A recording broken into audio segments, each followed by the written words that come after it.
waa shay Ilaahay ku abuuray qof kasta sida waxyaabaha qaar bini'aadamka lagu uumay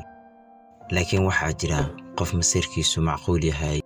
iyo qof dhaafaya xadkii loogu talagalay ee qoral macquul ah inkastoo lagu tilmaamo masiirka inuu yahay dareen xanuun leh oo qofka uu rabo inuu kaligiisa yeesho qofka uu jecel yahay ama dareenkiisa kaligiisa soo jiita ayaa waxa uu sababaa inuu kala geeyo laba qof oo isjecel ama isqaba waxa halka ku dhamaan kara wixii ka dhaxeeya oo jacayl ah masiirku waa dareen la mid ah waxyaabaha qofka uu dareemo caadiga ah laakiin dareenkiisu aad ayuu xanuun badan yahay haddii uu gudbo xadkiisa una sii siyaado badanaa waxaa la arkaa dhibaatooyinka ka dhexdhasha labada qof ee isqaba ama isjecel xataa asxaabta dhexdooda sababta masiirka dartiisa ayadoo mararka qaar ay gaarto shaki ugu xumaa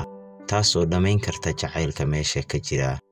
lagana yaabo in ay dhaliso is-aamin la'aan sababa masiir dartiisa waxaad arkaysaa mararka qaar qaasatan dadka jacayl wadaaga ah ayagoo badanaa jecel dareenka masiirka ah rabana in ay dareemaan masiir sabab ma waxay rabaan inay hubiyaan jacaylka qofka ay jecel yihiin ma waxay doonayaan inay jacaylkoodii ku cadeeyaan qaab masiir gelin ah qofka ay jecel yihiin masiirku muxuu mararka qaar isku bedelaa shaki iyo kalsooni xumo muxuu masiirku dadka qaar agtooda zaa'id ugu yahay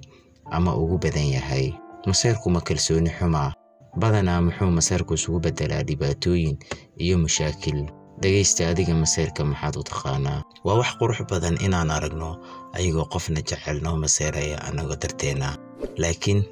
shaygaas quruxda badan waxa uu noqon karaa mid aburburiya haddii aan si aqliyeysan la iskaga xakameyn ugu dambeyntii masiirku ma jecel baa mise waa kibir